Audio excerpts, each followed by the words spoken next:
आणि जेव्हा बाजारात पण आपण जाऊ, तेव्हा कसं असतं काही लोकं काय बोलतात समोरच्याला, की "अरे भैय्या ये कितने को दिया रे?" हां. आता मुळात कितने को वगैरे हे शब्द तसं बघायला गेलं तर मराठी हिंदीमध्ये हां, नाहीतच. मराठी हां. ही आपण तोडून-मोडून तयार हां, करतो. म्हणजे पण मराठी हिंदी आणि तसं हिंदी दोन्ही मिक्स करून मिक्स. आपण त्या बोलायचा प्रयत्न करत असतो. म्हणजे मराठी भाषेचा इतिहास इतका समृद्ध आहे, की आपण तो जतन करत नाही. आता मराठी भाषेतलं पहिलं वाक्य जे श्री चामुंडेश्वराय करविले असं जे आहे, ते कितीतरी प्राचीन इतिहासामध्ये सापडतं, जे मराठी भाषेचं पहिलं वाक्य आहे. आणि जर तुम्ही कॉलेजमध्ये पण जाल ना, तर असं असतं की एखादा वर्गामध्ये प्रोफेसर आला, तर ते काय करतात की विषय कोणताही असो येतील आणि इंग्रजीमध्ये पूर्ण इंग्रजीमध्ये बोलायला सुरुवात करतील. फळ्यावर पण असं पूर्ण सुरुवातीपासून शेवटपर्यंत फळा भरतील आणि फाडफाड इंग्लिश बोलतील, निघून जातील. पण ते लोकं असा विचार करत नाहीत की समोर बसलेले जे विद्यार्थी आहेत, ते सगळेच इंग्रजी माध्यमातून आलेले आहेत का? मुंबई महाराष्ट्राला मिळावी म्हणून कितीतरी मराठी हुतात्म्यांनी आपले प्राणाची आहुती दिली किंवा प्राण अर्पण केले. याचा आपल्याला गर्व असला पाहिजे की नको? जर आपण रक्कम भरून किंवा कोटी रुपये अदा करून जर का आपण आपला जो काही प्रांत आहे तो वेगळा करून घेतोय, तर त्यावर सर्वात जास्त हक्क हा कोणाचा असला पाहिजे? इतर भाषिकांचा की आपला? म्हणजे एखाद्याला जर मी परप्रांतीयाला किंवा एखाद्या युपी बिहारच्या व्यक्तीला जर मी सांगितलं तू संभाषण मराठीत सुरू कर, तो करेल का? का नसावं? म्हणजे त्यांना त्यांच्या भाषेचा अभिमान आहे. मग आपल्या भाषेला जर इतका समृद्ध इतिहास लाभलाय, तर मग आपण त्याचा अभिमान बाळगत का नाही? हाय, हॅलो आणि नमस्कार. काही काहीच्या नव्या एपिसोडमध्ये मी सचिता पाटील तुम्हा सर्वांचं हार्दिक स्वागत करते. आणि आपल्या ह्या नवीन एपिसोडचा नवीन विषय आहे, आपण मराठी बोलतो, पण खरंच तिच्याबद्दल जाणतो का? आपल्याला आपल्याच मायबोलीबद्दल किती माहित आहे? किती तिचा आपण संवर्धन आणि जतनासाठी किती विचार करतो? या सगळ्याच बद्दल आपण चर्चा करणार आहोत या हो. व्हिडिओमध्ये. आणि तसं बघायला गेलं तर हिंदी, गुजराती, मराठी ह्या सगळ्या आपल्याच भाषा आहेत, आपल्याच देशातल्या आहेत. त्याच्यामुळे इतर कोणत्याही भाषेचा अपमान वगैरे आपल्याला करायचा नाहीये. नाही. पण इतर भाषांव्यतिरिक्त आपल्या मायबोलीचा आपल्याला कसं आदर करता येईल, तर तिच्या संवर्धनासाठी आपल्याला काय करता येऊ शकतं, याबद्दल आपण बोलणार आहोत. आणि जो महाराष्ट्रामध्ये मागल्या काही दशकांपासून जो भाषिक वाद सुरू आहे, तर तो भाषिक वाद बघता आपल्याला या विषयावर चर्चा करणं खूप गरजेचं आहे. अगदी. म्हणजे बारीक सारीक गोष्टी जाणून घेतल्याच पाहिजेत आपण. म्हणून आम्ही चर्चेसाठी हा विषय निवडलेला आहे. तर चला चर्चेला सुरुवात करूया. तर मला असं म्हणायचंय की जसं आपल्या चर्चेचा विषय आहे की आपण मराठी बोलतो, पण जाणतो का? मी म्हणेन की आपण मराठी तरी बोलतो का? म्हणजे बघ ना, आपण एखाद्या बाजारपेठेमध्ये जातो आणि कोणी एखादा साधा व्यक्ती जरी असेल, तो सर्रासपणे हिंदी बोलून मोकळा होतो. हिंदी आपण का बोलतो? हे बघ, जसं तू म्हणाली की कोणत्याही भाषेचा अनादर करायचा आपला मुळातच हेतू नाही. अजिबात. पण मला असं म्हणायचंय की आपण जेव्हा एखाद्या बाजारपेठेमध्ये जातो आणि हिंदी बोलायला सुरुवात करतो, आपल्याला माहिती असतं का ग की म्हणजे ती व्यक्ती हिंदी आहे की मराठी आहे की तामिळ आहे की गुजराती आहे की इंग्रजी बोलते फक्त? नाही. मग आपण सुरुवात हिंदीत का करतो? म्हणजे आपण हिंदी स्वतःवर लादायला सुरुवात केली का? किंवा आपण लादतोय का? म्हणजे जसा प्रश्न आहे की आपण मराठी बोलतो पण जाणतो का? जाणणं खूप दूरची गोष्ट आहे. आपण जेव्हा ती सातत्याने बोलू, तिच्या संवर्धनासाठी, संगोपनासाठी किंवा ती वाढावी किंवा ती समृद्ध व्हावी, यासाठी जेव्हा आपण काहीतरी छोट्यातले छोटे प्रयत्न करू ना, तेव्हा कदाचित हे आपण जाणतोय असं म्हणू शकतो. पण आपण बोलतोय का? बरं, आपण हे बोलणं का हरवत चाललोय? मला प्रश्न आहे की आपण म्हणजे मी पाहतो की आपण हे हरवत का चाललोय बोलणं? म्हणजे एक साधं एक्झाम्पल मला द्यावंसं वाटतं इथे, एक उदाहरण, की त्या दिवशी दादर स्थानकात उभा होतो, 3 व्यक्ती आल्या. तर तिन्ही व्यक्तींचा क्रम मी सांगू इच्छितो की पहिला व्यक्ती आला, तो म्हणाला आप कुर्ला नाही, तो असं मला म्हणाला की ये ट्रेन कुर्ला जाएगी क्या? म्हटलं हो, जाईल. मी मराठी बोलणं प्रेफर करतो की आपण मराठी बोललं पाहिजे किंवा मराठी आपण आपल्याला बोलण्यात येते वापरली ना, पाहिजे. हो. आपल्याला जर येतंय ना, तर मग आपण ते बोललं पाहिजे. तर म्हणालो हो, जाईल. तर तो म्हणतो अच्छा, जाईल का? म्हटलं हो हो, जाईल जाईल, कुर्ला जाईल, थांबेल, कुर्ला थांबेल. तर दुसरा एक व्यक्ती आला, म्हणजे तो व्यक्ती सुद्धा मराठी होता, जो मी मराठी बोलल्यानंतर त्याने मराठी बोलायला सुरुवात केली. त्यानंतर एक व्यक्ती येतो, ये ट्रेन ठाणा रुकेगी क्या? म्हटलं हो थांबेल, ठाण्यालाही थांबेल. फास्ट ट्रेन होती, थांबेल ठाण्याला. तो अच्छा थांबेल का? तर म्हटलं हो. तोही व्यक्ती मराठी, म्हणजे मराठी बोलतोय म्हणजे तो व्यक्ती मराठी आहे.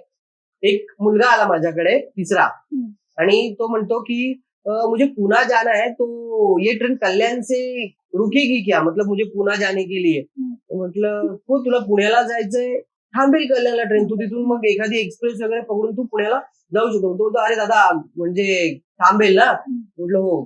मला मनामध्ये प्रश्न पडला की 3 व्यक्ती येतात अनुक्रमे, वेगवेगळी स्थानकं विचारतात, तिघही मराठीमध्ये बोलतात, सुरुवात हिंदीमध्ये का करतात? म्हणजे माझ्या चेहऱ्यावर कुठे असं लिहिलं होतं का की इथे फक्त हिंदी बोलली जाईल किंवा इथे फक्त हिंदीत संभाषण केलं जाईल, असं कुठे चेहऱ्यावर दिसतंय का? किंवा मी चेहऱ्यावरनं काही वेगळा वाटतोय का? वाटणं न वाटणं ही गोष्ट वेगळी, पण मला असं म्हणायचं आहे की मुळातच जर आपण मराठी आहोत तर आपण सुरुवात मराठीतून करत का नाही? का हिंदी सुरुवात करतोय? मला हा प्रश्न आहे. आणि जेव्हा बाजारात पण आपण जाऊ तेव्हा कसं असतं, काही लोक काय बोलतात समोरच्याला की अरे भैया ये कितने को दिया रे. हा, आता मुळात कितने को वगैरे हे शब्द तसं बघायला गेलं तर हिंदीमध्ये नाहीतच. मराठी ती आपण तोडून मोडून तयार करतो, म्हणजे मराठी हिंदीतच आणि नाहीये. हिंदी दोन्ही मिक्स करून Mix. आपण त्या बोलायचा प्रयत्न करत असतो. म्हणजे मलाही तो प्रश्न पडतो की मुळात ही हिंदी भाषा नाहीये. म्हणजे मेरे को ये चाहिए ना मेरे को वो चाहिए, ही हिंदी पण नाही आणि ही मराठीत तर येतच नाही.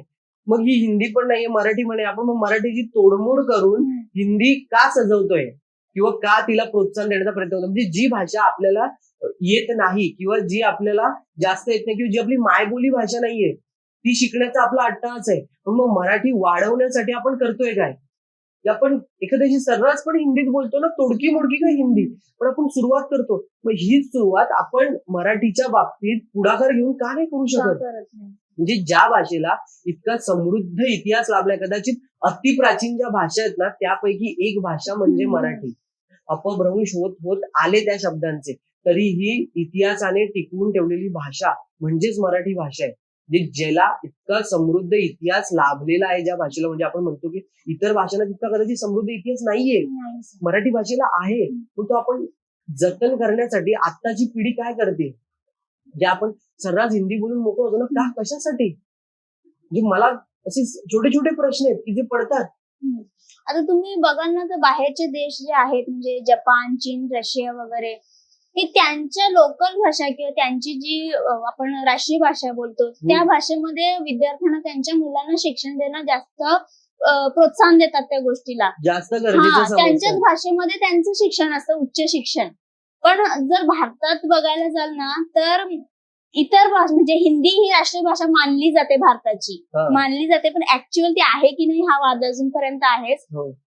पण समजा जर ती मानली जाते किंवा काही जण बोलतात की ती आहे, मग हिंदीमध्येच पूर्ण शिक्षण का दिलं जात नाही किंवा त्या भाषेला का मग प्रोत्साहन दिलं जात नाही? जसं ते देश जे आहेत, जे चीन, रशिया, जपान वगैरे, फ्रान्स, हे सगळं त्यांच्या भाषेला प्रोत्साहन देतात आणि इतर देशांमधून सुद्धा विद्यार्थी त्यांच्या देशामध्ये उच्च शिक्षण घ्यायला जातात. म्हणजे त्या देशाने त्यांच्या भाषेचा वारसा वर्षानुवर्षापासून जपत आलाय. मग भारताच्या बाबतीत, महाराष्ट्राच्या बाबतीत असं का घडत नाही? म्हणजे जर तसं घडलं तर नक्कीच म्हणजे आपल्या ज्या भाषा आहेत ना ते संवर्धन केल्या जातील आणि इतर देशांकडून सुद्धा ते प्रोत्साहन मिळेल आपल्या भाषांना की हो ठीक आहे, यांच्या भाषा इतक्या चांगल्या आहेत किंवा बोलण्यात इतक्या काय बोलतो आपण त्याला समृद्ध आहेत. बोलण्यासाठी समृद्ध. म्हणजे तेच आहे ना, आपण बघ ना की एखादा व्यक्ती, मुलगा शिकतो, त्याला इंग्रजी शिकणं हे फार चांगलं वाटतं. म्हणजे मला इंग्रजीमध्ये एज्युकेशन घ्यायचंय किंवा मला इंग्रजीमध्ये शिक्षण घ्यायचंय. पण इंग्रजी यापेक्षा आपण ज्या भाषेमध्ये जन्म घेतो ती भाषा शिकण्यासाठी आपला अट्टाहास का नसतो? आणि मुळात भाषा हे फक्त व्यक्त होण्याचं एक माध्यम आहे फक्त, पण त्याला आपण इतकं मोठं केलंय की म्हणजे वाद निर्माण होत आहेत त्या गोष्टीवरून की बापरे, भाषा म्हणजे ही तर हीच बोलली पाहिजे, अशी तर अशीच बोलली पाहिजे. हे सगळा प्रकार खूप म्हणजे अति चाललाय आता. नाही, हे सगळं असं गरजेचं नाहीये की आपण त्यावरनं वाद पेटले पाहिजेत. मुळात हा वादाचा मुद्दा नाहीये की ते वाद आता का होत आहेत, ही पार्श्वभूमी वेगळी आहे. पण आपण बघतो की इंग्रजीमध्ये शिकणं आपल्याला जास्त महत्वाचं वाटतं. हिंदी बोलणं आपण सर्रास बोलायला सुरुवात करतो. मग तो एक ऑटो रिक्षावाला असू दे, कोणी असू दे, आपण हिंदी बोलायला सुरुवात करतो. मुळात आपली जी भाषा आहे ना ती जर इतकी समृद्ध आहे तर आपण ती कशा प्रकारे वाढवतोय किंवा कशा प्रकारे त्याच्यामधून शिक्षण घेतोय किंवा काय बोललं पाहिजे. म्हणजे यातनं एक मला असं वाटतं की न्यूनगंड तयार होतोय, जे आपण बऱ्याच ठिकाणी बघतो. आता बघ ना, मी एक उदाहरण सांगितलं की दादर स्थानकातलं आणि ते तिघ येऊन, म्हणजे मराठी माणसामध्ये एक न्यूनगंड तयार होतोय का मराठीच्या बद्दलच. म्हणजे ज्या भाषेत तुम्ही जन्म घेता, जिथे तुम्ही आईचा शिकण्याऐवजी तुम्ही ऍपलचा शिकायला जास्त डिमांड देता किंवा जास्त तुम्हाला ते चांगलं वाटतं, सोयीचं वाटतं. पण मुळातच आईचा ही आपली मायबोली भाषा आहे, ही आपल्या मातीची भाषा आहे. ती शिकण्यासाठी किंवा काही मुलं शिकलेली सुद्धा असतात या भाषेमध्ये. मग आपण जेव्हा मोठे होतो, जेव्हा आपण आजूबाजूचा परिसर पाहतो, आपण यंग होतो, तेव्हा आपल्याला हिंदी बोलावीशी किंवा इंग्लिशमध्ये संभाषण करण्यासारखं असं काय गरजेचं असतं, असा मला प्रश्न पडतो की काय गरज आहे ना, म्हणजे की मराठीमध्येही बोलून आपण ते संभाषण करू शकत नाही का? आणि मला म्हणजे असं पर्सनली असं वाटतं की जे विद्यार्थी त्यांच्या मायबोलीमधून शिक्षण घेतात ते आयुष्यात जरा जास्त काहीतरी मिळवतात. कारण कसं हो. होतं, जेव्हा इंग्रजी किंवा दुसऱ्या भाषेव्यतिरिक्त जेव्हा आपण आपल्या स्वतःच्या भाषेमध्ये शिक्षण घ्यायला जातो ना, तेव्हा आपल्याला त्यासाठी कष्ट थोडे जास्त करावे लागतात समजण्यासाठी. मग जेव्हा आपण कष्ट जास्त करत असतो ना ते समजून घेण्यासाठी, तेव्हा शिक्षणामधल्या त्या गोष्टी आपण जवळून आपण त्या काय म्हणतो समजून आत्मसात घेतलेल्या करत असतात. असतो, हो, समजून घेत हा. असतो. आता त्याच्यामुळे ते ऍक्च्युअली त्यामध्ये काय बोलायचं आहे, त्या वाक्याचा अर्थ काय आहे हे आपल्याला जवळून समजलेलं असतं. म्हणून अशी मुलांना जर मी म्हणजे माझ्या अनुभवानुसार ती मुलांना आयुष्यात जास्त पुढे गेलेली असतात. आता बघ ना, आपण ज्या देशांना महासत्ता म्हणतो, जसे फ्रान्स, रशिया, हे त्यांच्या भाषेचा वापर सर्वाधिक करतात.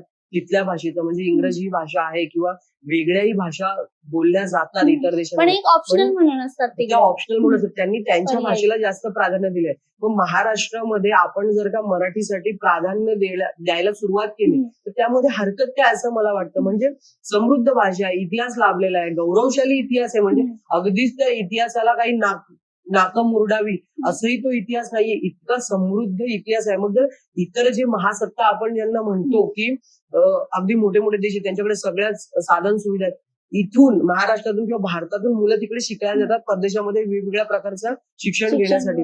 मग ते जर का तिथली शिक्षण व्यवस्था त्यांच्या भाषेला प्राधान्यक्रम देतो, मग आपण महाराष्ट्रामध्ये मराठीला प्राधान्यक्रम का देऊ नये किंवा का दिला जात नाही किंवा त्यावर तिथं का विचार केला जात नाही, हा एक साधा प्रश्न. म्हणजे मराठी ना हे फार साधे प्रश्न घेऊन येतं की आता जो व्ह्यू बघतोय ना किंवा जो आपण परिस्थिती बघतोय की जी परिस्थिती आपण बघतोय ती फार साधी परिस्थिती, या छोट्या छोट्या परिस्थितींचा विचार केला ना तर कदाचित हे का घडतंय हे आपल्याला कळेल की हे न्यूनगंड, जो मी मगाशी एक विषय म्हणालो ना की एक न्यूनगंड जो आपण म्हणतो ना तो यातून तयार होतो की आपण हिंदी जास्त येत. आता जे बाहेरून येत आहेत कदाचित ते त्यांचं पोट भरण्यासाठी किंवा उदरनिर्वाहासाठी येत आहेत, त्यांची भाषा जरी हिंदी असली तरी मला एक सांग की आपण जर का त्यांच्या राज्यात गेलो तर ते मराठी खपवून घेतील का? नाही, घेणार नाहीत. आपण गुजरात मध्ये जावं, तिथे मराठी बोलून आपलं संभाषण होईल का? नाही. आपण तामिळमध्ये गेलो तरी संभाषण होणार नाही. आपण युपी बिहार साईडला गेलो तरीही संभाषण होणार नाही. भारत हा एक देश आहे. मला म्हणायचंय की वेगवेगळ्या राज्यात गेल्यावर आपल्याला मराठी तिथे चालवता येईल का?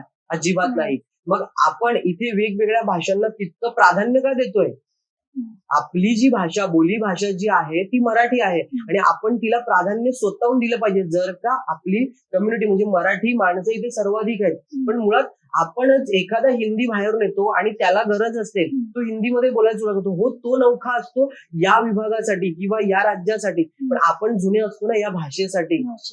मग आपण जर आपल्या भाषेसाठी जुने आहोत ना, आपण जाणते आहोत, तर मग आपण ते जाणून का घेत नाही? इथून सुरुवात होईल. मराठी बोलतो पण जाणतो का? जर आपण जाणून घेतलं की आपण मराठीच बोललं पाहिजे, तो जरी हिंदीत संभाषण करत असेल, तुमच्या हातवाऱ्यावरून किंवा तुमच्या अंदाजावरनं तो समजून जाईल की तुम्हाला त्याला काय सांगायचं.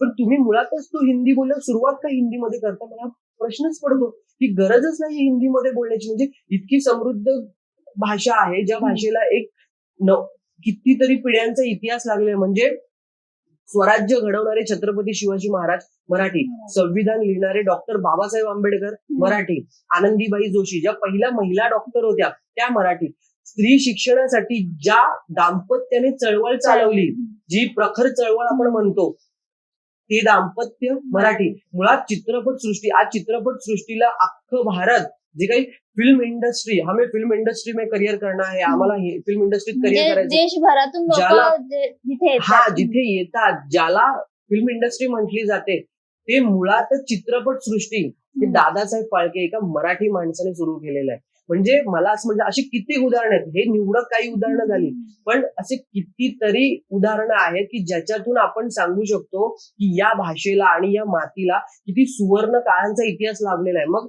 हा आपण जपला पाहिजे की मोडकळीस आणला पाहिजे?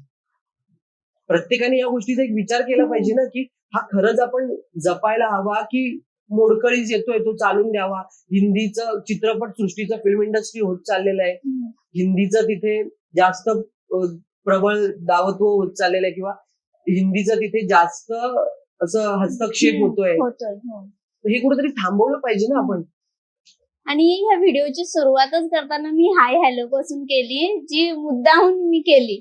अच्छा. मी नमस्कार पण शब्द वापरू शकली असती, पण कसं आहे, म्हणजे मला असं विचारायचं आहे की आपण मराठीच्या व्यतिरिक्त इतर पर्यायी शब्द शोधत असतो. म्हणजे आता मी नमस्कार हे नंतर घेतलं, हाय हॅलो आधी घेतलं, ते मुद्दामून मी घेतलं, कारण माझ्या बोलण्याच्या याच्यानुसार, म्हणजे माझ्या समोर जितकी उदाहरणं आहेत ना, ते लोक काय करतात की मराठी शब्द असतो त्यांच्याकडे, पण तरीही त्या शब्दाला ते लोक पर्यायवाची शब्द शोधत असतात की इतर भाषेतला कोणता एखादा शब्द आम्हाला मिळतोय का, पर्याय अवेलेबल आहे का. म्हणजे तर ते असं म्हणजे का होतंय असं? म्हणजे कसं आहे की आपण पर्यायी शब्द काढले पाहिजेत, त्यामध्ये काहीही गैर नाही. पण मला असं म्हणायचंय की आता जसं एपिसोडची सुरुवात झाली की हाय हॅलो, म्हणजे आपण पर्यायी शब्द काढलेत, त्यात काही गैर नाही की आपण पर्यायी शब्द बोलतोय. पण माझं म्हणणं हेच आहे की आपण मराठीला त्यात डावलू नये. म्हणजे आपण जसं आता माझ्याही बोलण्यामध्ये काही एक्सप्लेनेशन किंवा एक्झाम्पल हे शब्द येतातही किंवा येतील, ते प्रत्येकाच्या बोलण्यात, त्याला आपण थांबवू शकत नाही.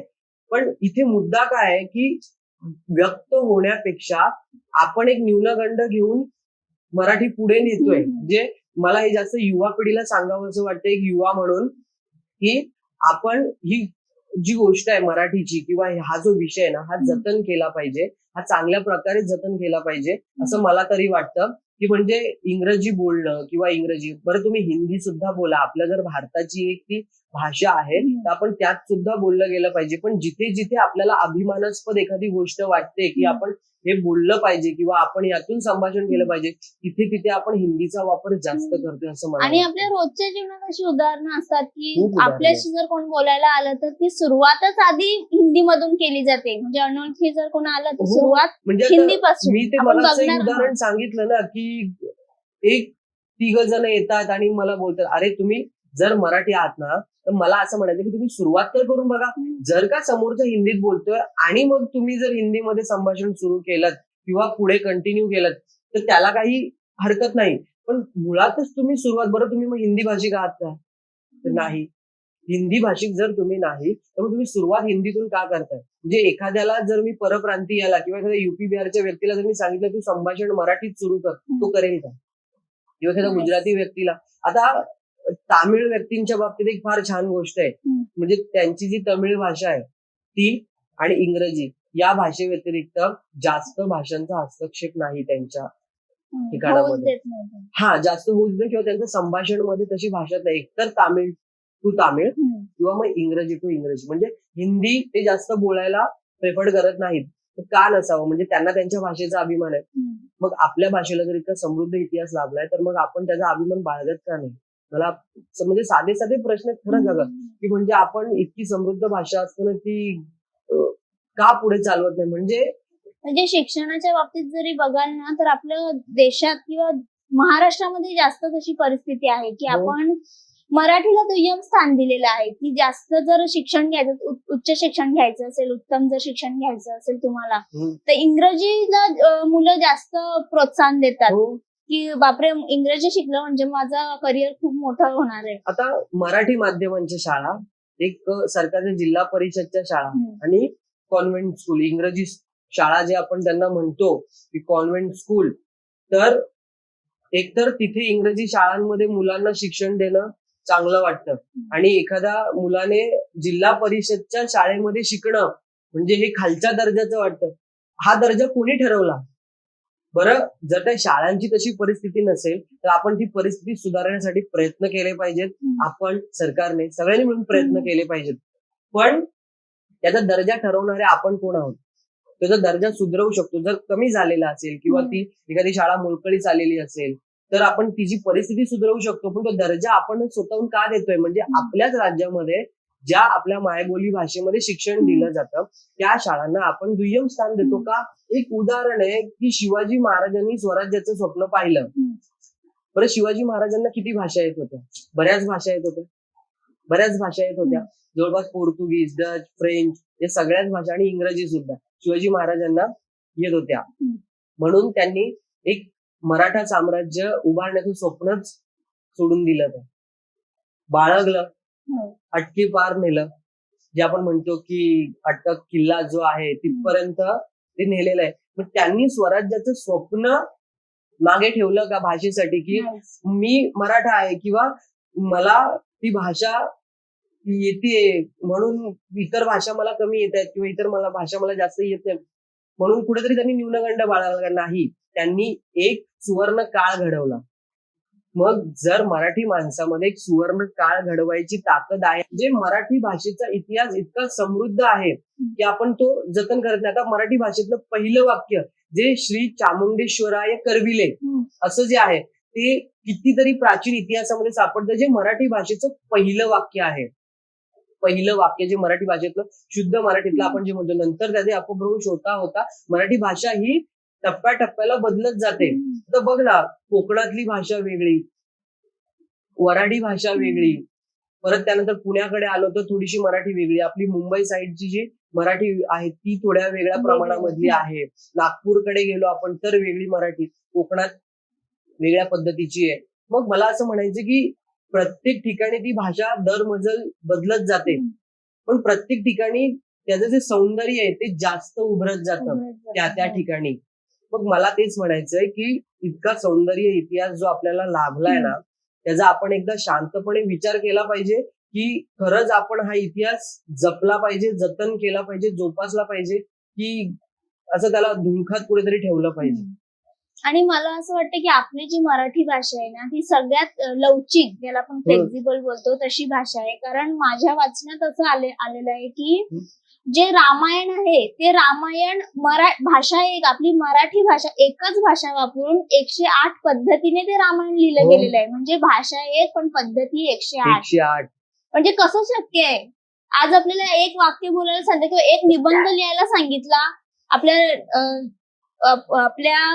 डेली म्हणजे काय म्हणतो त्याला दैनंदिन भाषेमधलं जर काय लिहायला सांगितलं तर आपल्याला कळत नाही की बापरे आता काय लिहू ना काय नाही, काय शब्द वापरले पाहिजे. हो, पण बघा ना, म्हणजे एकच भाषा वापरून कसं शक्य आहे की, पण शक्य जर बघायला जाल ना तर फक्त हे मराठी भाषेमध्येच त्या गोष्टी शक्य आहेत. मगाचपासून जे सौंदर्य म्हणतोय ना ते किती आहे की म्हणजे 108 वेगवेगळ्या मराठी एक भाषा वापरून 108 वेगवेगळ्या पद्धतीत ते रामायण लिहिलं गेलेलं आहे. म्हणजे कुठेतरी ही भाषा इतिहासात आहे किंवा कितीतरी वेगवेगळ्या पद्धतीत ही बोलली जाते किंवा वावरते. आणि आपण काय बोलतो की आपली मराठी भाषा दर 30 किलोमीटर नंतर बदलत जाते, पण मला असं वाटतं की 30 किलोमीटर म्हणजे आपण खूप जास्तच बोलतोय. मला तो आकडा जो आहे ना तो 3 किलोमीटर पर्यंत असायला पाहिजे. कारण बघा, एक आगरी कोळी भाषा आहे, वऱ्हाडी असते, कोकणी असते, म्हणजे 60 ते 70 आपल्या बोली भाषा आहेत. मराठीच्या बोली भाषा 60 ते 70 आहेत किंवा त्यापेक्षा जास्तही असतील. तर ती भाषा जी बदलत जाते ना तिचं एक सौंदर्य वाढत जातं. जर आपण मुंबई साईडची मराठी ऐकली तर ती वेगळी, पुण्याकडची वेगळी. जसं तुम्ही आता डहाणू, तलासरी, जव्हार इकडे जर आदिवासी तालुक्यांमध्ये जाल ना तर त्यांच्या भाषेमध्ये गुजराती आणि मराठी यांचं मिश्रण तुम्हाला बघायला मिळेल. पण जेव्हा तुम्ही ती भाषा ऐकायला जाल किंवा समजून घेण्याचा प्रयत्न कराल ना ती तुम्हाला सहज समजणार नाही. म्हणजे आपलीच मराठी भाषा पण तिचं एक रूप आपल्याला समजून घ्यावंसं वाटलं तरी ते आपल्याला समजत नाही. म्हणजे तेच आहे की प्रत्येक वेळी आता म्हणजे 30 किलोमीटर 3 किलोमीटर म्हणण्यापेक्षा 30 मीटरवरही बदलू शकते. म्हणजे एका मजल्यावर हम्म. मुंबईकडील एक मराठी व्यक्ती राहतोय आणि खालच्या मजल्यावर एक कोकणी माणूस राहतोय. तिथे ती भाषेचा बदल जो आहे ते संभाषण होतं, भाषेचा जो बदल आहे तो दिसून येतो. म्हणजे फार हे सुंदर जे असं रूप जे आपण म्हणतो ना की वेगवेगळ्या भाषांचं, ते इतर राज्यांमध्ये आपल्याला तिथं पाहायला मिळत नाही. की म्हणजे तिथे फक्त हिंदी तर हिंदी, तामिळ तर तामिळ असते, त्याची लय बदलत जाते, फक्त गुजराती तर गुजराती असते. पण मराठीच्या बाबतीत तसं नाहीये. ते फार सुंदर असं एक रूप जे आहे ते तयार होतं. कोणीतरी खानदेशकडचा असेल तो त्याच्या भाषेत अहिरणी भाषेमध्ये ते खानदेशकडची जी भाषा असते, अहिरणी भाषा असते, त्या भाषेमधलं ते रूप आपल्याला दिसून येतं प्रत्येक ठिकाणी. हे सौंदर्य जे आपल्याला लाभलेलं आहे ना, हे फार सुंदर आहे आणि हे टिकवण्यासाठी मुळात आपण प्रयत्न केले पाहिजे. म्हणजे इतर गोष्टींमध्ये अडकण्यापेक्षा ना, मला असं वाटतं की हे टिकवता कसं येईल किंवा चांगल्या पद्धतीने आपल्याला कसं हे नावारूपाला आणता येईल, कसं जतन करता येईल, कसं जगता येईल, याचा विचार आपण जास्त करायला हवा असं मला वाटतं. म्हणजे मग ते सगळ्याच गोष्टी आहे बघ ना, म्हणजे आपण बोलण्यातला जो आपला दैनंदिन जीवनातला जो मराठीचा वापर असेल तो आपण जास्त करायला हवा. मला असं वाटतं की त्यानंतर आपण एखाद्या कामाच्या ठिकाणी असतो तिथे एखादा हिंदी जरी उच्च पदावर असला तरी मग मराठी बोलण्यामध्ये असं काय गैर आहे? तो व्यक्ती जर का इथेच असेल, इथलाच असेल, याच मातीचा असेल तर त्याला मराठी ऐकण्यासाठी काही जड जाऊ नये. आणि जर का तो बाहेरून कुठल्या राज्यातून येत असेल तर मग इथे आपण आपल्या भाषेचा जो काही उदो म्हणतो किंवा आपण आपल्या भाषेचा जो काही वापर आहे तो का करू नये? मग एखादा हिंदी जर का उच्च पदावर असेल आणि आपण जर का मराठी करतो, तो कामच मुळात या राज्यात करतोय ना. जर का तो काम या राज्यात करतोय, या राज्यातल्या कामावर त्याचा उदरनिर्वाह चालतोय, त्याचं पोट पोचलं जात आहे, मला असं वाटतंय की त्याने मराठी ही ऍक्सेप्ट केली पाहिजे किंवा स्वीकारली पाहिजे. जी का स्वीकारत नाही आहे, फार छोट्या छोट्या गोष्टी ज्यातून आपण ना मराठी जपू शकतो, तिचं जतन करू शकतो, तिचं संवर्धन करू शकतो असं मला वाटतं. आणि जर काही मुलांना जर इंग्लिश मीडियम मध्ये तुम्हाला जर टाकायचंच असेल ना, तर मला असं वाटतं की ठीक आहे, तुम्ही त्यांना टाका इंग्रजी माध्यमामध्ये, त्यात काय वाईट नाही, कारण जागतिक स्तरावर इंग्रजीला एक वेगळं महत्व आहे. पण निदान तुम्ही त्यांना घरातून तरी ते मराठी भाषेचा आदर करायला, तिचा अभिमान बाळगायला शिकवू शकता ना, की ही बघ, ही आपली अशी मराठी भाषा आहे, हिचा इतिहास असा आहे, हिला आपण अशी जपली पाहिजे. शिक्षण म्हणजे आई व हल्ली देतानाच दिसत नाहीये. मला एक उदाहरण इथे सांगावं असं वाटतंय की एका घरामध्ये 2 आई वडील फारसे शिक्षित नसतात किंवा त्यांना ते इंग्रजी लिहिता वाचता येत नाही, पण त्यांचा अट्टहास काय असतो माहितीये, आमचा मुलगा इंग्रजी माध्यमात शिकला पाहिजे. का मराठी माध्यमांची अशी का लाज वाटते? म्हणजे मला ते कळत नाही की आमचा मुलगा किंवा आमची मुलगी इंग्रजी माध्यमामध्ये शिकली पाहिजे. म्हणजे आम्हाला इंग्रजी येत नाही म्हणून त्यांनी शिकली पाहिजे, त्यांनी शिकली पाहिजे किंवा त्यांनी ते शिक्षण घेतलं पाहिजे. मुळात इंग्रजी आपली भाषा आहे, जी परकीय भाषा आहे तिचा आपण इतका वापर का करतो आणि का? म्हणून आता एखादा परदेशातला, अमेरिकेतला, इंग्लंडकडचा एखादा व्यक्ती येऊन इथे आपली भाषा स्वीकारेल, पुन्हा तो जर आपली भाषा स्वीकारणार आहे, तो इंग्रजीमध्ये संभाषण करायचा प्रयत्न करेल, जी जागतिक स्तरावरची भाषा आपण म्हणतो. आपल्या मुलाने इंग्रजी बरोबर माध्यम मराठी इंग्रजी शिकू का नाही? इंग्रजी शिकणं ही काळाची गरज आपण म्हणतो, पण मराठी शिकणं ही कदाचित आपल्या आत्ताच्या महाराष्ट्राच्या परिस्थितीची नितांत गरज आहे.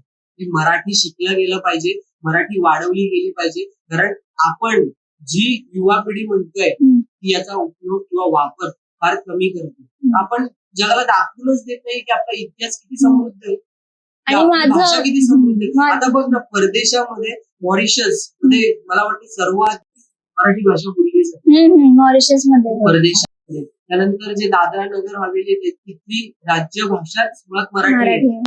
मग दीव दमण पण आहे, दीव दमण आहे, त्यामध्ये दादरा नगर हवेली आहे, दीव दमण आहे, त्याची भाषा जी राज्यभाषा आपण जी बोलतो तीच मराठी आहे. मग याचा आपल्याला गर्व असला पाहिजे की परदेशात एक मॉरिशस सारख्या ठिकाणी मराठी भाषा जास्त बोलली जाते, प्राधान्य मराठी भाषिक लोक जास्त आहेत, मराठी भाषेत प्राधान्य दिलं जातं. मग अशा या मराठी भाषेचा आपण गर्व बाळगायचा की न्यूनगंड घेऊन जाण्याचा. आणि कसं आहे, माझं स्वतःचं शिक्षण हे पदवी शिक्षण मराठीतून झालं, पण जेव्हा शिक्षण माझं पूर्ण झालं त्यावेळी बऱ्याच जणांकडून मला असं म्हणजे समजलं की त्या लोकांचं असं म्हणणं होतं की तू इंग्रजीमधून पण शिक्षण पूर्ण करू शकली असती. पण मला असं ना, जेव्हा ते बोलायचे ना तेव्हा वाईट वाटायचं की अरे, म्हणजे काय मी कुठे कमी पडते असं, की म्हणजे मी जर मराठीतून शिक्षण घेतलंय तर आज मी आहेच, करतेच की करिअर घडतेच माझं ना. मग काय वेगळं पण आहे त्यामध्ये? हेच आहे ना, कुठेतरी लोकांमध्ये ती समज कमी होत चालली की मराठीमधून शिक्षण घेणं हे काही चुकीचं आहे का? म्हणजे जसं नाही. आपण म्हणालो की जिल्हा परिषदच्या ज्या शाळा आहेत तिथे शिक्षण घेतलेला पोरगा म्हणजे खालच्या दर्जाचा, तो दर्जाच मुळात खालचा समजतो. हा दर्जा धरणारे आपण कोण आहोत? म्हणजे आपल्याच राज्यामध्ये आपली जी भाषा, ज्या भाषेमध्ये पूर्ण शिक्षण दिलं जातं त्याचा दर्जा खालचा. हे जर आपणच आपल्या शाळांच्या दर्जाचा वाढवत नाहीये किंवा तो दर्जा वधारत नाहीये किंवा तो वधारण्यासाठी किंवा वाढण्यासाठी काही प्रयत्नच करत नाहीये आणि वरून आपणच म्हणतोय की इंग्रजीमधून शिक्षण घेतलं पाहिजे, हा कुठला न्याय आहे? म्हणजे जसं तू म्हणालीस शिक्षण घेतलंच पण करिअर घडतंय, नोकरी मिळतीये, सगळ्या गोष्टी होत आहेत, चांगल्या प्रकारची अर्निंग होते, कमवण्याचा रस्ता आहे शिक्षण म्हणजे. पण मग अडतंय कुठे? कुठेच अडत नाहीये. मग जर अडत नाहीये तर मग आपण त्यासाठी प्रयत्न का करतो? म्हणजे इंग्लिशमध्ये शिक्षण घेणं हे चांगलं दर्जा करतो किंवा इंग्लिशमध्ये शिक्षण घेतो, इथे पण बदल व्हायला पाहिजे. हे जे आपण महाराष्ट्रामध्ये आपण करतोय ना, की एखादा इंग्लिश मीडियम मधला मुलगा असेल आणि एखादा मराठी मीडियम मधला मुलगा असेल तर त्यांना शिक्षणासाठी इंग्लिश मीडियमच्या मुलाला जास्त प्राधान्य देतो का? मग मराठी मीडियम मध्ये जो शिकलाय त्याला काही अक्कल नाहीये किंवा तो काही शिकलेला नाहीये किंवा त्याला काही 4 गोष्टी कमी येत आहेत असं काही आहे का? नाही. अशी कितीतरी उदाहरणं आपण सांगू शकतो की जे मुलं, विद्यार्थी, ज्या विद्यार्थिनी आज मराठी माध्यमामध्ये शिक्षण घेऊन आज उच्च पदावर आहेत. आणि जर तुम्ही कॉलेजमध्ये पण जाल ना तर असं असतं की एखादा वर्गामध्ये प्रोफेसर आला तर ते काय करतात की विषय कोणताही असो येतील आणि इंग्रजीमध्ये पूर्ण इंग्रजीमध्ये बोलायला सुरुवात करतील. फळ्यावर पण असं पूर्ण सुरुवातीपासून शेवटपर्यंत फळा भरतील आणि फाडफाड इंग्लिश बोलतील, निघून जातील. पण ते लोक असा विचार करत नाहीत की समोर बसलेले जे विद्यार्थी आहेत ते सगळेच इंग्रजी माध्यमातून आलेले आहेत का? त्यांना इंग्रजी समजते का? आपण काय बोलतोय, आपण जे शिकवतोय ते ज्ञान त्यांना मिळतंय का? याचा जराही विचार ते लोक करत नाहीत. फक्त आपलं काम आहे ना करून मोकळं व्हायचं आणि निघून जायचं. पण ह्यात कसं आहे माहितीये का, शिक्षकाची सुद्धा तितकीच जबाबदारी आहे की जेव्हा शिक्षक एखादा शिकवत असतो ना तेव्हा तो फक्त शिक्षण नसतो देत, तो पुढची पिढी घडवत असतो. मग त्यामध्ये जर आपली थोडी भाषा वापरली, जर त्या विद्यार्थ्यांना जी सोयीस्कर भाषा आहे ती जर वापरली तर काहीच वाईट नाही त्यामध्ये. अशाने काय होतं की ज्यांचं आयुष्य रखडलेले आहेत, करिअर घडत नाहीत की कोणत्या कारणामुळे, कारण भाषेचा त्यांना प्रॉब्लेम आलेला असतो शिक्षण घेत असताना, मग अशा विद्यार्थ्यांचे थोडीफार तरी आयुष्य सुधारतील याच्याने. अगदी. मग ही जबाबदारी शिक्षकांची आणि शिक्षण व्यवस्थेची सुद्धा आहे. हा म्हणजे तेच की शिक्षण व्यवस्थेमध्ये पण बदल झाले पाहिजेत ना. आपण जे इंग्रजी शिक्षणासाठी प्राधान्य देतो ते कुठेतरी थांबलं पाहिजे किंवा थांबलं नाही तरी बाबा काळाची गरज म्हणून ते चालू ठेवा. पण एक मराठी संवर्धनासाठी पण तो प्रयत्न झाला पाहिजे. तो शिक्षण व्यवस्थेने, आपल्या इथल्या व्यवस्थेने सुद्धा तो प्रयत्न करायला हवा की कित्येक मुलं जी इंग्रजी मधून शिकतात आणि त्यांना नसतं तितकंच पार्श्वभूमी इंग्रजीची. मला स्वतःला तो अनुभव आहे, माझ्या स्वतःच्या बाबतीत ते झालेलं आहे की जेव्हा मी वर्गात जाऊन बसायची ना ते समोरचं शिक्षक येऊन पूर्ण सुरुवातीपासून शेवटपर्यंत इंग्लिश मधून शिकून जायचा. पण माझं शिक्षण हे मराठी माध्यमातून झालेलं, त्याच्यामुळे मला ना सगळं समजत नव्हतं. मग काय व्हायचं की जेव्हा परीक्षा जवळ यायची ना त्या शिक्षकांनी शिकवलेलं मला काय आठवत नव्हतं किंवा ते समजलेच नसायचं. मग विषयाचं पुस्तक पण इंग्रजी मधून मग घ्यायचं आणि स्वतःहून ते एकदम वाचून समजून घ्यायला लागायचं की हा हे त्यावेळी ते तसं त्या शिक्षकांनी सांगितलेलं होतं. मग त्यावेळी काय व्हायचं की जेव्हा परीक्षेला बसायचो ना तेव्हा मराठीतून समजायचं की हा आपल्याला हे समजलेलं, पण जेव्हा पेपरमध्ये परीक्षेला लिहायला जायचं ना तेव्हा ते पूर्ण डोक्यातून निघून गेलेलं असायचं. मग असं मला असं वाटतं की माझ्यासारखे अजून असंख्य लाखो विद्यार्थी असे असतील की जे त्यांच्या बोली भाषेतून शिकलेले असतील. मग अशा विद्यार्थ्यांनी त्या बोली भाषेतून शिक्षण घेऊन काही चुकी केलेली असते का? कारण इंग्रजी माध्यमातून शिकणं ही प्रत्येकाची ऐपत नसते किंवा नाही आई वडील तेवढं म्हणजे तितकंच नाही ऐपत शकत. हो, मग अशा मुलांनी काही करिअर करूच नाही का, की त्यांचं आयुष्य चांगलं घडूच नाही का? हा खरं तर आपण थोडाफार व्यवस्थेला दोष देऊ शकतो किंवा त्यांना म्हणू शकतो की कदाचित ही जी व्यवस्था आहे शिक्षण व्यवस्था ती थोडीशी कुठेतरी बदलली गेली पाहिजे किंवा त्यामध्ये बदल झाला पाहिजे की मराठीसाठी तितक्याशा गोष्टी झाल्या पाहिजेत किंवा एखाद्या विद्यार्थ्याला नसेल इंग्रजी शिकायची इच्छा किंवा त्यात त्याचा तितकासा फारसा जोर नसेल किंवा फारसा त्याचं तितका एक्सपिरियन्स नसेल मराठीमध्ये, म्हणजे हा खरं तर मी म्हणतो की व्यवस्था जी आपली शिक्षण व्यवस्था आहे महाराष्ट्राची ती थोडीशी बदलली गेली पाहिजे. म्हणजे ज्या विद्यार्थ्याला वाटते की मला मराठीत शिकायचंय त्याने मराठीतच शिकावं आणि इंग्रजी एक सपोर्ट लँग्वेज म्हणून आपण ठेवू शकतो की इंग्रजीचं जे काही जोर एखाद्या मुलाच्या अंगावर दिला जातो की लादलं जातं की अरे तुला इंग्रजीचं शिक्षण घ्यायचं, हे शिक्षण जर घ्यायचं असेल तुला इंग्रजीतच घेतलं पाहिजे, त्याशिवाय तुला पर्याय नाहीये. तर म्हणजे हे कुठेतरी बंद झालं पाहिजे. ही शिक्षण व्यवस्था आहे ना ही बंद झाली पाहिजे. यातून काय होतं माहितीये का की एखादा मुलगा ते शिक्षण घेतो, ते शिकतो, बरं त्याची इंग्रजी तितकी पक्की नसते, तो शिक्षण घ्यायचा म्हणून तो एक रट्टा मारून शिकतो, पण याचा प्रभाव किंवा जो काही इफेक्ट आहे ना तो कुठे पडतो, त्याच्या कामावर पडतो. की तो ज्यावेळेस जॉब मागायला जातो किंवा जॉब स्वीकारायला जातो किंवा ऍक्सेप्ट करायला जातो, तिथे जेव्हा जे काही इंटरव्ह्यू सेक्शन किंवा जे काही निवड प्रक्रिया असेल तिथे मेन सगळा घोळ होतो की त्या निवड प्रक्रियेमध्ये तो कुठेतरी डावलला गेला जातो. आणि मग ज्याला इंग्रजी येते मुळात त्याची टक्केवारी जरी कमी असली किंवा त्याला त्या क्षेत्रातलं ज्या क्षेत्रात शिक्षण घेतलंय त्याचं नॉलेज किंवा अनुभव जरी कमी असला, ज्ञान जरी कमी असलं तरी प्राधान्य त्याला दिला जातो. याला ज्ञान असतं पण याला इंग्रजी जास्त येत नाही म्हणून याला मागे ठेवलं जातं आणि त्याला ज्ञान कमी असून इंग्रजी जास्त येते म्हणून, का त्याला इंग्रजी येते म्हणून. पण मुळात महाराष्ट्रामध्ये इंग्रजी हे प्राधान्य आहे का किंवा त्या भाषेचं प्राधान्य तितकं आहे का? मग ही व्यवस्था कुठेतरी बदलली गेली पाहिजे. म्हणजे मी एक बघतो की बाहेरून परराज्यातून मुलं इथे येतात आणि जॉब मिळवून जातात, नोकरी धंदे कामं मिळवून जातात. मग इथे महाराष्ट्रात मराठी मुलांसाठी काही कामच नाहीयेत का किंवा त्यांच्यासाठी कोणी भांडूच नाही का किंवा जे राज्यकर्ते आहेत ते काय प्रयत्न करतायत किंवा कशा प्रकारचे प्रयत्न करतायत. म्हणजे मध्यंतरी काही नोकरी भरत्या निघाल्या होत्या, त्या मराठी मुलांना प्राधान्य नव्हत्या, पण त्या जाहिराती युपी बिहार साईडला निघाल्या होत्या ज्यावरनं महाराष्ट्र नवनिर्माण सेनेने एक आंदोलनही झालं. म्हणजे सांगायचा मुद्दा असा की महाराष्ट्र नवनिर्माण सेनेने ते आंदोलनही केलं होतं आणि ती जाहिरात जी हाणून पाडली होती त्यावेळेस बराच मोठा वाद झाला होता. मग मला असं समजतं की इथे महाराष्ट्रामध्ये नोकरी धंदे निघतात, त्याच्या जाहिराती परराज्यामध्ये तयार निघतात किंवा तिकडच्या मुलांना इकडे आणून नोकरी धंद्यामध्ये प्राधान्य दिलं जातं. पण महाराष्ट्रात मराठी शिकलेल्या मुलाचं काही फ्युचरच नाहीये का किंवा करिअरच नाहीये का किंवा त्याला प्राधान्य मिळू नये का? हे कुठेतरी मला असं वाटतंय की इथल्या प्रशासनाने सुद्धा गांभीर्याने घ्यायला हवं की मराठी मुलांना, मराठीमध्ये ज्यांनी शिक्षण घेतलंय त्यांना कदाचित प्राधान्य मिळायला हवं. तर जाऊन पुढे आपली मराठी जी काही कम्युनिटी आपण म्हणतो किंवा जो काही एरिया म्हणतो तो वाढेल चांगल्या पद्धतीचा. म्हणजे जर आपली मुलं तिथे कामधंदे करतील त्या क्षेत्रामध्ये तर आज एक गेला तर तो 10 जण तिथे नेणार आहे, 10 मराठी मुलांना नेणार आहे, तो कुठल्याही परप्रांतीयांना तिथे नेणार नाहीये. पण मग आपण हे का करतोय किंवा कशासाठी करतोय हे पण बघितलं पाहिजे ना. मराठी मुलांना तितकंसं प्राधान्य मिळालं पाहिजे. जर का शिकतायत, मराठीमधून शिक्षण घेतायत तर त्यांना त्या ठिकाणी प्राधान्य देण्याची जी काही जबाबदारी आहे ती आपल्या प्रशासनाची पण आहे. ती प्रशासनाने सुद्धा इतकी गांभीर्याने घेतली पाहिजे की आपण मराठी मुलांना पुढे नेलं पाहिजे आणि त्यांना ते शिक्षण दिलं पाहिजे असं मला वाटतं. आता 1ली ते 10वी पर्यंत शिक्षण असतं मराठीमध्ये. हो, 11वीला ऍडमिशन घेतलं की एकदाच लोड येतो इंग्रजीचा. मुलांना ते झेपत नाही.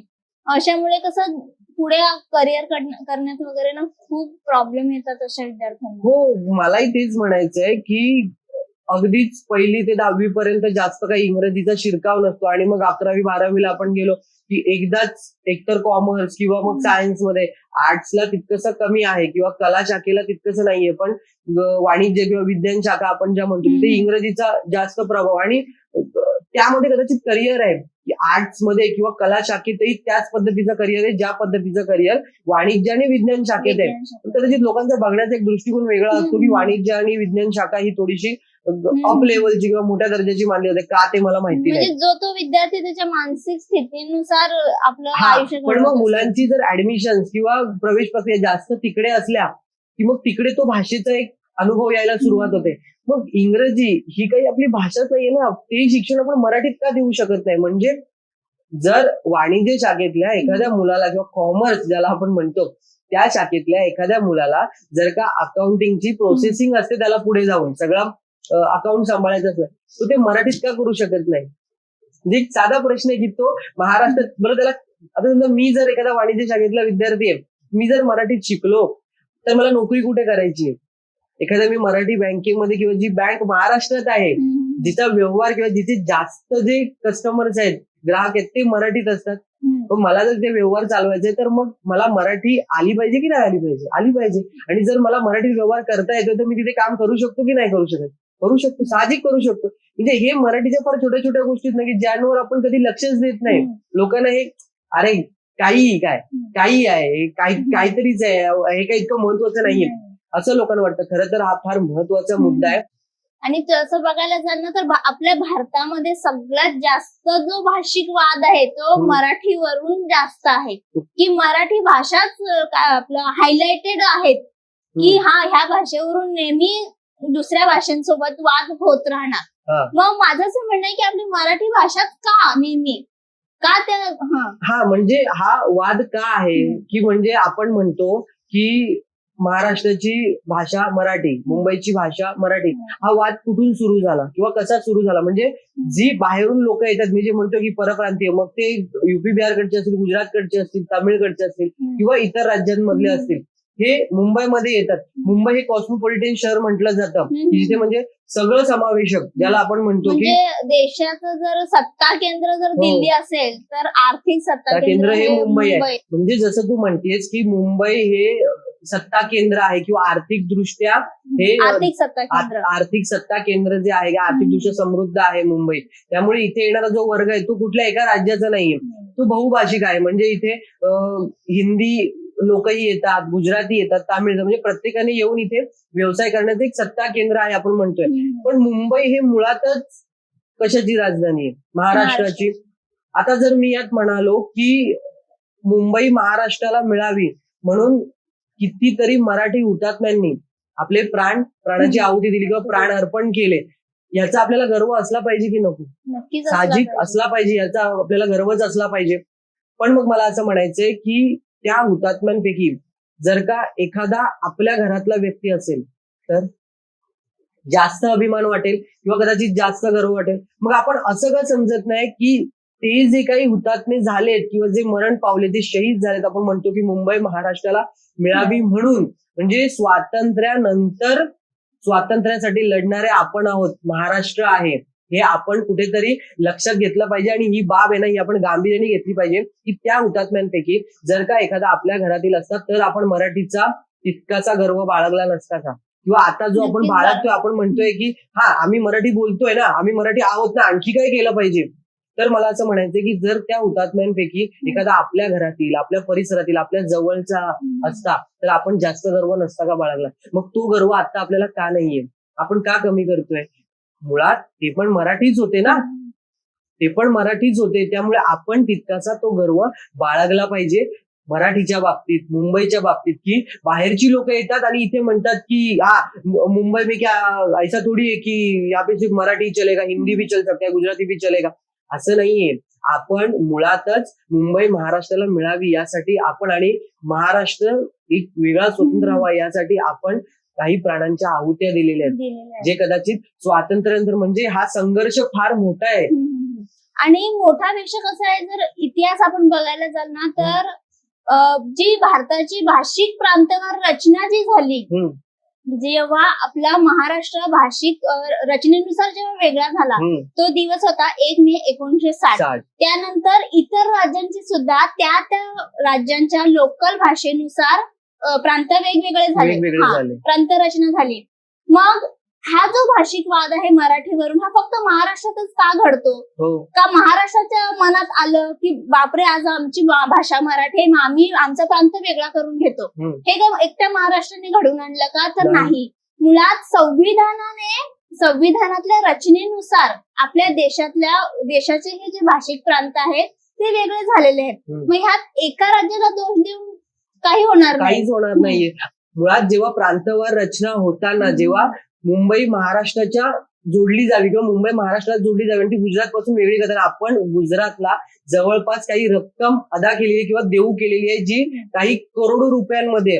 मग जर आपण आपला जो एक प्रदेश आहे, जो मुंबई किंवा आपण महाराष्ट्र म्हणतो, तो जर आपण एका प्रांताला काही कोटी रुपये देऊन, जे 60 का काहीतरी असे कोटी रुपये आहेत की जे आपण 5 वर्ष टप्प्याटप्प्याने दिले, याचं परिशिष्ट 8 नुसार जे संविधानाच्या त्यामध्ये आढळून येतं किंवा त्यानुसार हे आहे, तर आपण 5 वर्ष एक रक्कम एक हाती आणि एक 5 वर्ष अशी आपण 60 ते 70च्या काळापर्यंत आपण ती दिलेली आहे. तर मला असं म्हणायचं की जर आपण रक्कम भरून किंवा कोटी रुपये अदा करून जर का आपण आपला जो काही प्रांत आहे तो वेगळा करून घेतोय तर त्यावर सर्वात जास्त हक्क हा कोणाचा असला पाहिजे, इतर भाषिकांचा की आपला मराठी भाषिकांचा हक्क असला पाहिजे. मग मला तेच म्हणायचंय की आपण जर का म्हणतोय किंवा स्वीकारतोय की इथे हिंदी येऊन बोलेल किंवा इथे गुजराती कोणीतरी येऊन बोललं पाहिजे किंवा इथे तामिळही बोलले पाहिजेत, हा सगळ्यांचा नाही.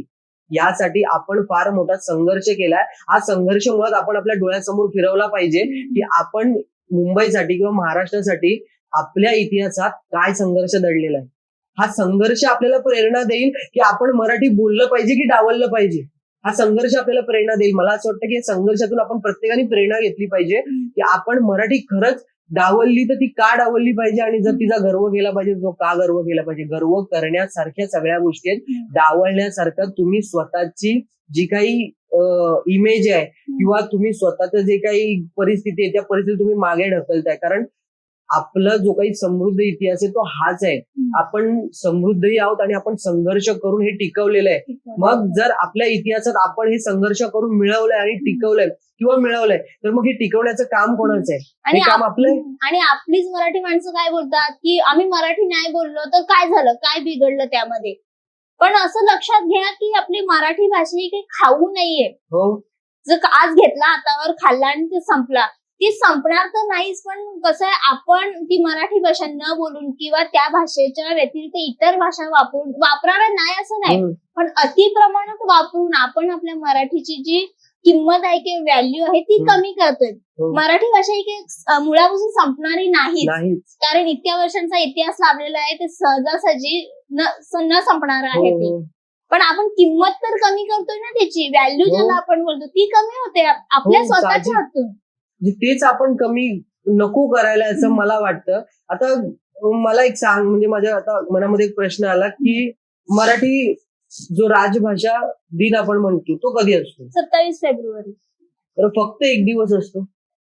नाही. म्हणजे त्या दिवशी मी सर्रासपणे बघतो की त्या दिवशी अक्षरशः म्हणजे सोशल मीडिया माध्यमांमध्ये स्टेटसचा असा एक पूर आलेला असतो, महापूर आलेला असतो की आम्हाला गौरव आहे किंवा आम्हाला अभिमान आहे मराठी भाषेचा आहे. असेलही, मी नाही म्हणत नाही, तो अभिमान काही काही असेल. फक्त एक दिवस म्हणजे जी भाषा इतकी समृद्ध आहे आणि ज्याला इतका सुवर्ण काळांचा इतिहास लागलेला आहे त्याचा गौरव फक्त एक दिवस. मग का आपण 365 दिवस तो गौरव बाळगत नाहीये किंवा का मग इतर दिवस आपण फक्त हिंदीला बोलतो आणि हिंदीने सुरुवात करतो? म्हणजे तो गौरव फक्त एक दिवसापुरती असतो का? म्हणजे तो जो महापूर असतो तो एक दिवसानंतर तो ओसरतो का? कशासाठी? म्हणजे हा विचार प्रत्येकाने करायला हवा ना. म्हणजे ज्या भाषेत खरं तर मराठीमध्ये किंवा या महाराष्ट्रामध्ये जन्म घेण्यासाठी आपण काहीतरी, मी म्हणेन की पुण्य केलेले असतील म्हणून कदाचित आपण या मातीमध्ये जन्मलोय. हा अभिमान प्रत्येकाने बाळगला गेला पाहिजे की शिवाजी महाराजांचा सुवर्ण काळ आपल्याला लाभलेला आहे, आपल्याला बाबासाहेब आंबेडकर लाभलेले आहेत, आपल्याला फुलेंसारखं दाम्पत्य लाभलेलं आहे की ज्यांनी स्त्री शिक्षणासाठी इतकी मोठी चळवळ केली.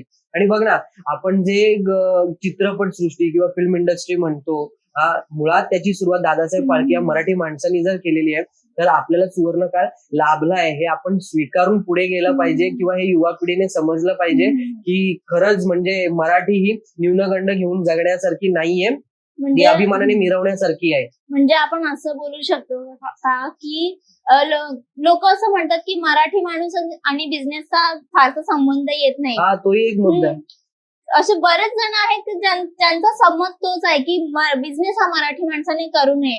पण मला असं वाटतं, वैयक्तिकरित्या असं वाटतं की बिझनेस तर खूप लांबचीच गोष्ट झाली, पण मराठी माणसामध्ये एखाद्या गोष्टीचा जो आपण गोल्डन एरा म्हणतो, ज्याला आपण सुवर्ण काळ म्हणू शकतो, तो घडवण्याची ताकद मराठी माणसामध्ये आहे. मराठी माणसामध्ये, कारण आज देश ज्या पूर्ण संविधानावर चालतो, ज्या आपण जे श्वास घेतो सकाळपासून मोकळेपणाने, अधिकार आपल्याला आहे प्रत्येक गोष्टीचा, ते संविधान लिहिणारे डॉक्टर बाबासाहेब आंबेडकर हे स्वतः मराठी होते.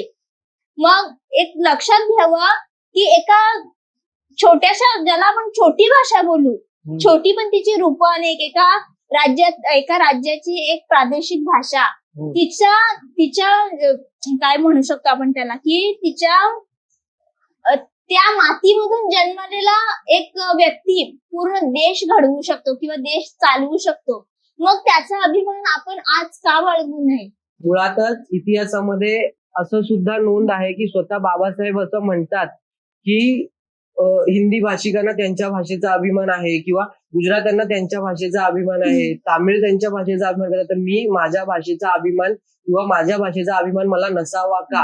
हे स्वतः बाबासाहेब आंबेडकर सुद्धा त्यांच्या लेखांमध्ये किंवा त्यांचे जे काही लेख असतील त्यामध्ये म्हणालेले आहेत. पण जर एखादा संविधान, जो देशासाठी जो व्यक्ती संविधान लिहितो त्या व्यक्तीलाही स्वतःच्या भाषेचा अभिमान आहे, तर मग आपण एक साधे व्यक्ती होत, आपण फार त्यांच्या समोर आपण काहीच नाही आहोत. ज्यांनी एक गोल्डन इरा घडवला त्यांच्या समोर आपण अगदीच शून्यातही आहोत. पण मग आपणही मराठीचा तितका अभिमान बाळगायला हवा की नको? जर का त्या इतक्या मोठ्या व्यक्तींना जर मराठी भाषेचा अभिमान होता किंवा आपल्या भाषेचा अभिमान होता, तर मग आपण आपल्या मराठी भाषेचा अभिमान का बाळगू नये? बाळगलाच पाहिजे. साधा प्रश्न. आणि एक दिवसापुरती मराठी भाषा दिवस किंवा राजभाषा दिन जो आपण एकच दिवस जो साजरा करतो, तो असं मला वाटतं की प्रत्येकाने तो 365 दिवस साजरा केलाच पाहिजे, कारण तो साजरा करण्याजोगाच आहे. कारण आपला इतिहास तितका सुवर्ण आहे. खरं तर आपण बाहेर जातो, आपण बघतो ना, बऱ्याच वेगवेगळ्या देशांमध्ये मराठी भाषा बोलली जाते, नाही असं नाही, बोलली जाते, ती चांगल्या पद्धतीत बोलली जाते किंवा लोकांना तिथे अभिमान सुद्धा आहे किंवा तिथेही भाषा दिवस साजरा केला जातो, नाही अशातला भाग नाही, किंवा मराठी भाषा दिन तिथे साजरा केला जातो. पण आपण बोलताना किंवा थोडंसं मग इतर दिवशी आपण कचरतो, हे कुठेतरी थांबवा असं मला वाटतंय. आणि हे थांबलं गेलं पाहिजे. इथल्या प्रशासनाने पण मला वाटतंय की फक्त मतांचे खेळ न करता थोडंसं या गोष्टीला गांभीर्याने घेतलं पाहिजे की मराठी भाषा कशा प्रकारे संवर्धन केली जाईल, तिचं जतन कशा प्रकारे होईल, तिचं कशा प्रकारे जपली गेली जाईल, आणि जी नवीन पिढी येते त्या मुलांपर्यंत हे प्रकर्षाने किंवा तितक्या थेटपणे कसं मांडता येईल किंवा कसं देता येईल, ह्या सगळ्यावर उपाययोजना या झाल्या पाहिजेत, सातत्याने झाल्या पाहिजेत असं मला वाटतं. त्या विद्यार्थ्यांना त्या गोष्टीचा अभ्यास करून देणं गरजेचं आहे यासाठी.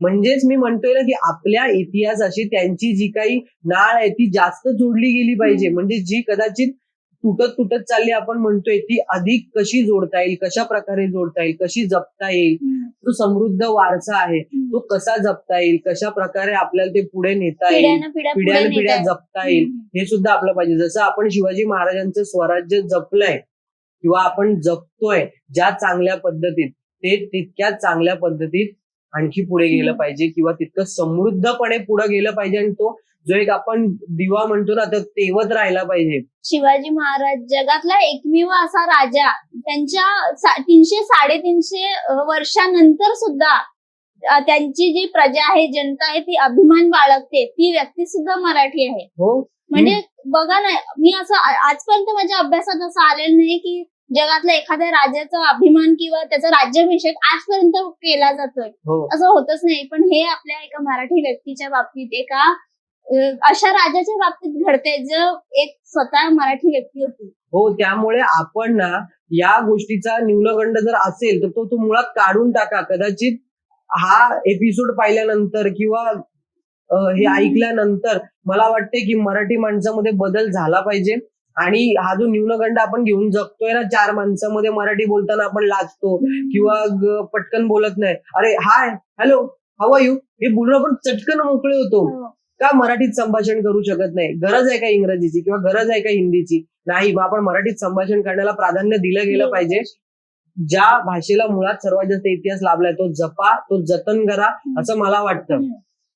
आणि बघा, जर आपण आपल्याला जर कोण बोललं की पिढ्यानपिढ्या आपलं जे आडनाव आपल्याला मिळालेलं आहे ते जर कोण बोललं की सोडा, हे आडनाव आजपासून तुम्ही वापरायचं नाही किंवा हे तुमच्या नावाच्या मागे लागणार नाही, तर आपण ते सहज सोडू का किंवा ते विसरून जाऊ का? नाही. मग आपली जी भाषा आहे ना, मराठी भाषा, ही पिढ्यानपिढ्या आपल्याला लाभलेली आहे, मग ती आपण सहज का सोडतोय किंवा सहज सोडून देतोय? मग हा प्रकार ना कुठेतरी थांबवला पाहिजे असं मला तरी वाटतं. अगदी. म्हणजे बघ ना, इतिहासामध्ये पण संत ज्ञानेश्वरांनी फार एक छान असं वाक्य आहे की अमृताते पैजा जिंके अक्षरेची रसिके मिळविणं. म्हणजे या मराठीचा जो गोडवा आहे तो तो अमृताहूनही चांगला आहे किंवा जास्त आहे. म्हणजे त्यांनाही मराठी भाषेचा किती अभिमान होता. मग संतांना जर अभिमान असावा तर आपल्याला नसावा का तितका मराठी भाषेचा अभिमान? तर आपण तो अभिमान बाळगला गेला पाहिजे असं मला वाटतं. आणि अभिमानाचं जर आपण बोलायला गेलो ना तर मला आणखी एक सांगावंसं वाटतं की आपले मराठी चित्रपट जे तयार होतात त्यामध्ये जी भाषा वापरली जाते मराठी भाषा, ती मुंबई पुण्याकडची जी मराठी भाषा आपण बोलतो म्हणजे शुद्ध भाषा जिला म्हटलं जातं की हा हीच मराठी भाषेचं खरं रूप आहे असं समजलं जातं. तर त्या भाषेमध्ये चित्रपट जास्त तयार होतात. पण नागराज मंजुळे जे आता एक नामवंत दिग्दर्शक आहेत, तर त्यांनी जेव्हा फॅन्ड्री तयार करायला लावला होता तर त्यांनी काय केलं, त्यांची जी पोटभाषा आहे म्हणजे त्यांच्या गावाकडची जी भाषा आहे ना, लोकल भाषा ज्याला आपण बोलू शकतो, त्या भाषेमध्ये त्यांनी तो चित्रपट तयार करायला लावला होता.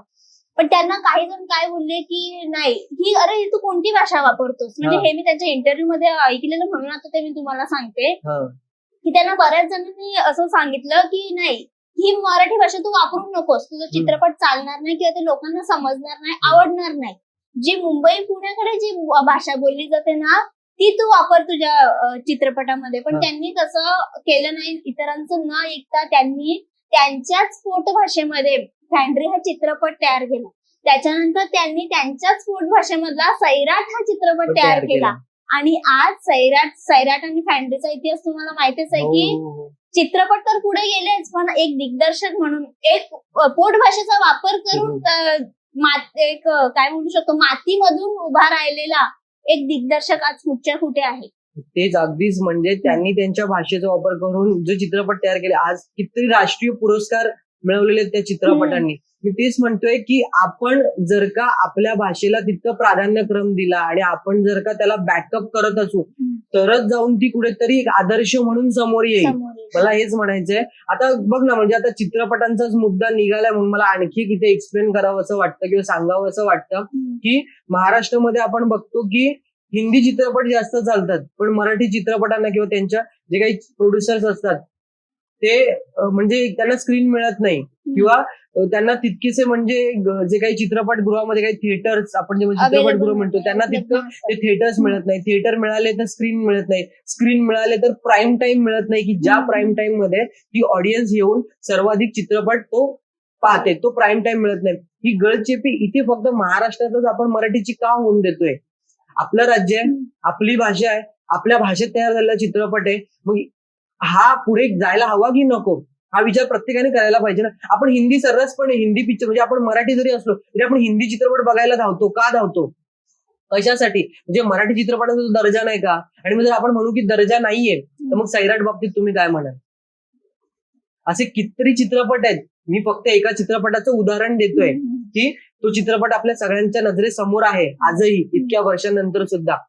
ही परिस्थिती थांबायला नको का की आपण मराठी चित्रपट जास्त पाहिले गेले पाहिजेत? हो, कुठेतरी त्याची जी काही कथा असेल, कथानक असेल किंवा काही पात्र असतील ते तितकेसे चांगले काम करत नसतील किंवा चांगल्या दर्जाचे नसतील किंवा तितकंसं चांगलं ते कथानक नसेल किंवा कथा नसेल तरीही त्या चित्रपटाला आपण प्राधान्य द्यायला हवं की नको. म्हणजे तामिळ साईडला बघा की एकतर त्यांचे चित्रपट आणि त्यांचे चित्रपट तिथे फक्त चालतात, तिथे दुसरा कोणताही शिरकाव नसतो. म्हणजे अगदीच जर काही हिंदी मधले जे नामवंत कलावंत आहेत त्यांनी जर का तिथे चित्रपट प्रदर्शित करायचा ठरवलं तरच तो प्रदर्शित होतो, अन्यथा कुठलाही एखाद्या साध्या प्रोड्युसरचे चित्रपट सुद्धा तिथे हिंदीतले प्रदर्शित होत नाहीत.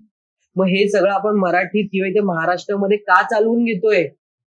हे थांबवलं गेलं पाहिजे. जे आपण म्हणतोय ना की जाणतो मराठी, जाणण्यामध्ये हेही येत आहे आणि हे थांबवलं गेलं पाहिजे की आपण मराठीला प्राधान्य दिलं पाहिजे आणि हिंदी ज्या काही चित्रपट येत आहेत तेही पहा. नाही अशातला भाग नाही. भारतातली एक भाषा आहे आणि तीही पाहिली गेली पाहिजे, ऐकली गेली पाहिजे. पण मुळातच मराठी समृद्ध तेव्हाच होईल जेव्हा ती आपल्या आत्ताच्या पिढीपर्यंत जास्त जाईल, तेव्हा ती गेली पाहिजे. चित्रपट जर चांगले असतील, कथा चांगली असेल तर ते कथेचं जे माध्यम आहे ते युवा पिढीला जोडण्याचं एक जास्त महत्वाचं किंवा जास्त चांगलं माध्यम आहे. हे चांगल्या पद्धतीने वापरलं गेलं पाहिजे आणि मराठी चित्रपटांना त्या पद्धतीने प्राधान्यक्रम सुद्धा मिळाला गेला पाहिजे. तरच आपण म्हणतोय ना की एखादा प्रोड्युसर येतो आणि तो चित्रपट बनवतो आणि तो गाजतो किंवा आपल्या बोलीभाषेचा चित्रपट तेव्हाच गाजेल जेव्हा तो लोकांपर्यंत पोहोचेल आणि लोकांना ती भाषा कळेल. अरे अशी सुद्धा भाषा महाराष्ट्रामध्ये बोलली जाते किंवा असे सुद्धा प्रसंग महाराष्ट्रात घडतात. म्हणजे आपण बघ ना, एक गाण्यातले काही बोल आहेत, मी ते नमूद करू इच्छितो की गाण्यातले एक बोल आहे बघ, धर्म पंथ जात एक जाणतो मराठी, एवढ्या जगात माय मानतो मराठी. खरंच आपण धर्मपंथ जात एक हे एक आहोत का? म्हणजे आपणच जाणतो मराठीपेक्षा आपणच भांडतो मराठी, हे जास्त आहे. जास्त होतंय. हे खरंच जास्त होतंय. म्हणजे हे प्रत्येकाने स्वीकारलं गेलं पाहिजे की आपण धर्मपंथ जात यात आपण भांडत सुटलोय महाराष्ट्रामध्ये. हे न भांडता आपला मूळ काय आहे तर मराठी आहे. या मराठीच्या एका मुद्द्यावर आपण सगळे जर एकरूप झालो ना तर इथे कोणाची हिंमत नाहीये की आपल्याला थांबवू शकेल किंवा आपला जो सुवर्ण काळ आहे तो कुठेतरी रोखू शकेल किंवा तो असा झाकला जाईल. शक्य नाही. आपण खरं तर या छोट्या छोट्या गोष्टींमध्ये ना भांडत सुटलोय. अरे माझा हा धर्म, ही जात, हा पंथ किंवा हा इकडचा, हा पुण्याचा, हा मुंबईचा, हा विदर्भातला, हा कोकणातला करून आपण भांडतोय. आपण हे भांडण थांबवलं पाहिजे. आणि कोकणी ही सुद्धा मराठी, विदर्भाकडची वराडी ही सुद्धा मराठी, मुंबईमधली मराठी, पुण्याकडची मराठी, हे सगळं मराठी आहे. आणि जर संतांपासून आणि त्याही पेक्षा जुन्या इतिहासातून जर का मराठी चालत आणि बोलत आली आहे ना तर आता ती जपणं हे आपल्या युवा पिढीचं काम आहे. आणि मला असं वाटतं की आपण आता या चर्चेच्या शेवटापर्यंत यावं, कारण जर तुम्ही पाहायला जाल तर आपली मराठी भाषेचा इतिहासच एवढा जुना आहे. म्हणजे 1500 ते 2000 वर्ष जुना इतिहास आपल्या भाषेला लाभलेला आहे. तो जर इतिहास आपण ह्या एका जर एपिसोड मध्ये जर टाकायला गेलो ना तर एपिसोड 1 नाही होणार, त्याचे शक्य नाही. अनेक भाग पडतील. त्याच्यापेक्षा मला असं वाटतं की आपण ह्या विषयाची चर्चा इथे थांबवूया. अगदी अगदी. आणि तुम्हा सर्वांना पण मी असं सांगेन की जास्तीत जास्त मराठी बोला, तिला जपा, स्वतःही ती जास्त शिकण्याचा प्रयत्न करा आणि इतरांनाही शिकवा. कारण आपण जेव्हा आपल्यापासून सुरुवात करू ना तेव्हाच इतर भाषिक लोक ती आपली मराठी भाषा जास्तीत जास्त आत्मसात करण्याचा प्रयत्न करतील. आणि तुम्हाला आमचा हा एपिसोड कसा वाटला हे आम्हाला कमेंटमध्ये नक्की कळवा. आणि लक्षात घ्या की आमचा हा दुसराच एपिसोड आहे, त्यामुळे जास्तीत जास्त आम्हाला प्रतिसाद द्या. ह्या एपिसोड बद्दल कमेंट करा, आमच्या चॅनलला लाईक करा, सबस्क्राईब करा. तोपर्यंत धन्यवाद.